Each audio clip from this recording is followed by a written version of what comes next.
Суровый засушливый сезон длится уже 3 месяца в национальном парке Серенгети, Танзания. Животные мигрировали прочь от травянистых равнин, оставив лишь нескольких выносливых особей. Под ярким солнечным светом одинокое дерево стоит посреди желтого поля. Его называют одиночным деревом, но оно все еще сохраняет свои редкие и драгоценные зеленые листья. Стадо жаждущих слонов собирается вокруг дерева, используя свои хоботы, чтобы стянуть молодые листья на землю. Они пытаются использовать каждый последний зеленый лист, потея и изнемогая. Неуклюжие слонята играют своими хоботами, вдыхая запах почвы и свежих молодых листьев. Мать-слониха терпеливо отталкивает своего детеныша, защищая источник пищи и безопасное место. Внезапно издалека появляется силуэт худого старого льва. Он медленно идет к стаду слонов, выглядя голодным и уставшим. Изможденное лицо льва показывает явные шрамы и дикие пугающие глаза. Сухой ветер продувал его гриву, обнажая изможденную фигуру одинокого хищника. Лев остановился, внимательно наблюдая за семейством слонов через пустыню. Издалека он понял, что маленький слоненок будет самой легкой добычей. Он присел, готовый ждать удобного момента, пока слоны заняты поеданием листьев. Шум шина автомобиля рейнджера эхом приближался к этой области. Но старый лев, похоже, не осознавал опасность, таящуюся позади. Он определил свою цель. Его глаза загорелись, когда молодой слон отошел от стада. Молодой слон с любопытством исследовал ландшафт, не подозревая о приближающейся опасности. Он шел шаг за шагом. Ночная роса все еще задерживалась на сухой траве. Лев напряг мышцы, готовясь к атаке, обнажив клыки в крайнем голоде. Молодой слон поднял голову, чтобы посмотреть на странный объект, затем внезапно повернулся и убежал. Каждый рык эхом разносился по сухим, безлюдным равнинам. Лев бросился, чтобы преградить путь испуганному молодому слону. Слоненок закричал, испугавшись, и издал слабый крик. Шаги льва быстро приближались, готовясь укусить молодую плоть. Как только его клыки коснулись маленького плеча, прозвучали 2 сигнала тревоги. 2 взрослых слона издалека с шумом прибежали защищать стадо. Ужасающие рыки родителей слонов пробудили пространство в панике. Отец-слон подбросил льва высоко в воздух своим мощным хоботом, как из пушки. Лев летел по воздуху, его глаза были растеряны и наполнены ужасом. Когда он ударился о землю, он катался от боли, кровь пропитала его серо-желтую шерсть. Мать-слониха безжалостно топтала спину презренного нарушителя. Лев рычал от агонии под ужасным весом стада. Отец-слон непрерывно мучил хищника, который больше не мог сопротивляться. Дым и пыль кружились вокруг могучих шагов матери-слонихи. Это была справедливая месть за запах молодой крови, разрывающий ее кожу.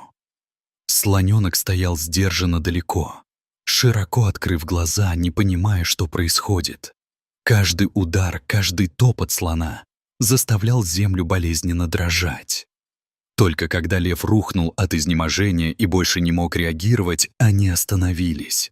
Лев, отчаянно пытаясь выжить, попытался подняться и жалко убежать. Однако мать и отец слоны бросились вперед, чтобы безжалостно удержать своего противника. Под тяжестью хобота слона лев снова потерял сознание на сухой земле. Они оставили его позади, возвращаясь к безопасности слоненка вдалеке. Звук лошадиных копыт эхом разносился по травянистым равнинам, сливаясь с холодным сухим ветром, старый лев проснулся, стоя неподвижно и изнуренно посреди пустынной травянистой равнины. Кровь размазалась по его телу, делая его золотисто-серую гриву растрепанной. В момент паралича он посмотрел на сине-серое небо, безмолвный. Именно тогда с другой стороны эхом раздался звук двигателя рейнджера. Лэнд-ровер остановился, и два человека спокойно вышли из него. Это были Майкл Томпсон и Квамен Джораги, опытные природоохранные рейнджеры. Они узнали сильно раненого льва посреди сухой травянистой равнины. Заповедник в национальном парке Серенгети, Танзания, всегда заботился о нем. Двое мужчин осторожно приблизились, двигаясь медленно, чтобы не вызвать у него панику. Лев наклонил голову, его челюсть обнажила свирепые клыки. Его глаза были уставшими, но не осмеливались спровоцировать хаотичную атаку. На его правом плече была рана, которая кровоточила ярко-красным на его шерсти. Майкл взял медицинский набор из багажника машины и приготовился перевязать его. Кваме осторожно держал голову льва, очистил рану перед тем, как перевязать ее. Они работали умело, заставляя льва чувствовать себя в безопасности. Затем они ввели ему обезболивающее и помогли восстановиться. Сухая трава вокруг молчала, как будто наблюдала за этим жизненно важным моментом. Через 15 минут лекарство постепенно подействовало, и его жизненная сила постепенно восстановилась. Лев вскочил, шатаясь, но его глаза загорелись надеждой. Он тихо зарычал, выражая благодарность за любовь рейнджера. Майкл кивнул, собрал свои инструменты и приготовился сесть в машину, чтобы вернуться. Квама еще несколько раз проверил рану перед тем, как покинуть место происшествия. Они договорились вернуться через неделю, чтобы внимательно проверить здоровье животного.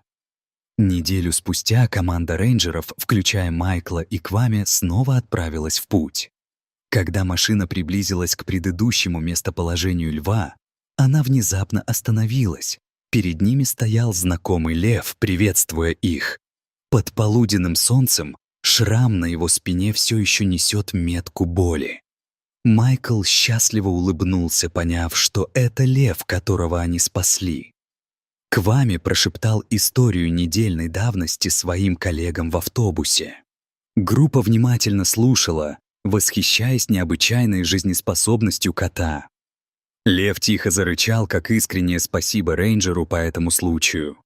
Затем он медленно последовал за автобусом через засушливые поля. Картина сухой природы стала согретой любовью между людьми и животными. Последние листья вокруг одинокого дерева стали символом стойкости. Эта история ознаменовала дух сохранения дикой природы. Майкл и Кваме продолжили свое путешествие, принося надежду на следующие дни. В автобусе раздавался счастливый смех, и история прошлой ночи повторялась. Лев продолжал смотреть в сторону автобуса как верный спутник. Закат окрасил горизонт в красный цвет, сигнализируя об успешном дне. Последние лучи дня сияют на волшебных золотых облаках. Автомобиль рейнджера медленно катится посреди обширного леса. Воскресший от края смерти, старый лев теперь уверен и горд. Человеческая любовь и мудрость сохранения дали ему второй шанс.